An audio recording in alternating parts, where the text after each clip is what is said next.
Une recette très gourmande de Kinder Délices maison. C'est un gâteau à faire pour toutes occasions, il est trop bon. C'est parti.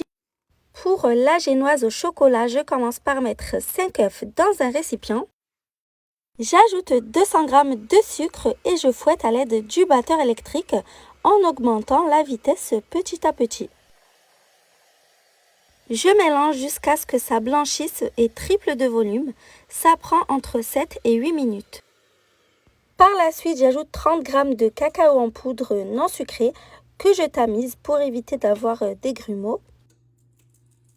Pour plus d'idées de recettes, je vous invite à vous abonner à ma chaîne sans oublier d'activer la cloche de notification pour ne manquer aucune vidéo.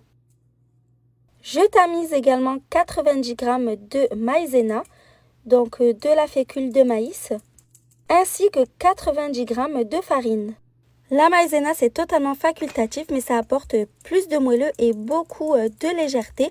Si vous n'en mettez pas, vous remplacez simplement la quantité par de la farine, donc 180 g au total. Ensuite, je vais mélanger délicatement avec une maryse pour ne pas faire retomber les œufs et en soulevant bien pour incorporer de l'air. On va bien chercher les poudres au fond et on s'assure que ce soit parfaitement homogène avant de venir tamiser un sachet de levure chimique, donc c'est 7 g. J'ajoute également 25 g d'huile, ça aussi c'est vraiment facultatif, mais ça va également apporter beaucoup de moelleux.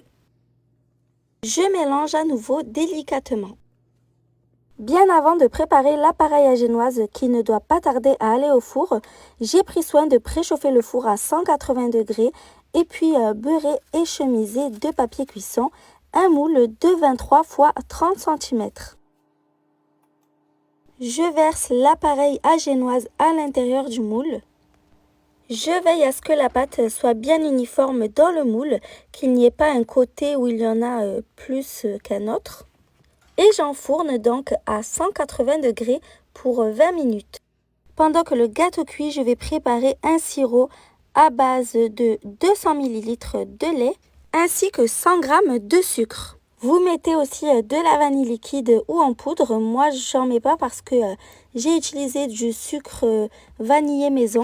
Vous pouvez remplacer le lait par de l'eau, mais je vous conseille vraiment le lait qui apporte beaucoup plus de moelleux et de goût au gâteau. Je porte le tout à ébullition et quand c'est prêt, je retire du feu et je laisse complètement refroidir. Quand le gâteau est cuit, je le retire du four. Je vérifie la cuisson à l'aide de la lame d'un couteau ou d'un cure-dent. Et je démoule le gâteau immédiatement sur une grille. Je retire le papier cuisson et je le laisse complètement refroidir. En attendant, je m'attaque à la crème mascarpone. Pour cela, je fouette 200 g de mascarpone pour le détendre. Je viens ajouter 50 g de sucre glace.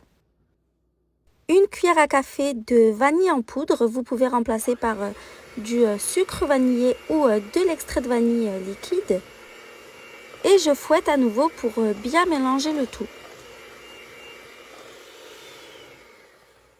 Quand c'est bien homogène, je viens ajouter 400 ml de crème liquide entière à 30% de matière grasse minimum.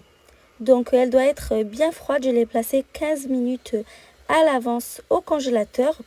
Et je fouette le tout en augmentant la vitesse progressivement jusqu'à ce que ça épaississe et qu'on ait une crème super ferme. Je la mets au réfrigérateur le temps de couper le gâteau. Je coupe légèrement les bords pour que le gâteau puisse rentrer dans mon plat de service. Vous n'êtes pas obligé de le faire. Et je tranche donc le gâteau en 2 parts égales. C'est très important de laisser le gâteau complètement refroidir avant de le couper, sinon il risque de beaucoup s'effriter et de se casser. Si le gâteau a une bosse sur le dessus à la cuisson, ça arrive, il faut couper légèrement le dessus pour avoir un gâteau bien lisse.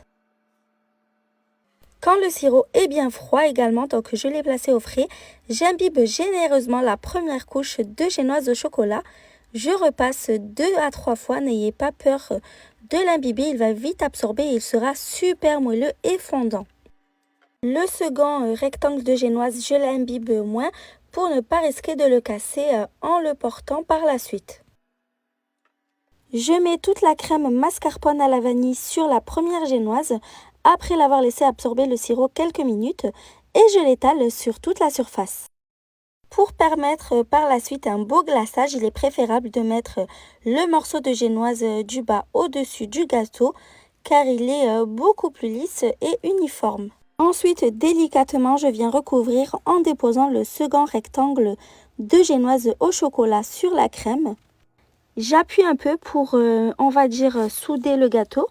Je viens lisser les bords avec une spatule pour retirer l'excédent de crème. Avec le reste de sirop, je viens imbiber le dessus de la génoise et je mets le gâteau au frais. Pour recouvrir le gâteau, je vais faire un glaçage au chocolat. Donc, je porte à ébullition 250 ml de crème liquide entière. Dans un récipient, je mets 100 g de chocolat noir et 100 g de chocolat au lait.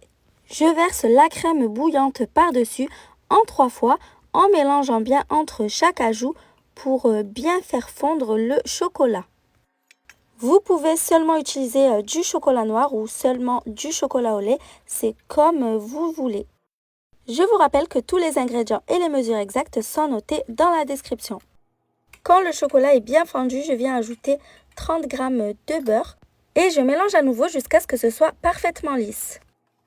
Pour la ganache au chocolat, le beurre est facultatif. Je replace délicatement le gâteau sur la grille et je mets un plat en dessous pour pouvoir récupérer les chutes de glaçage. Et je glace ainsi le gâteau avec la ganache que j'ai laissé bien refroidir. Donc vous voyez, elle est beaucoup moins liquide. Il ne faut absolument pas l'ajouter encore chaude, sinon la crème à l'intérieur va fondre.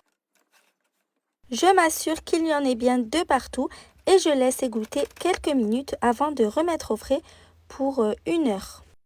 Quand le glaçage a bien pris, je viens dessiner les motifs connus du Kinder Delice du mieux que je peux avec ce qu'il restait de ganache. Vous pouvez à la place écrire quelque chose ou faire d'autres motifs. J'espère vraiment que la recette vous a plu. À bientôt!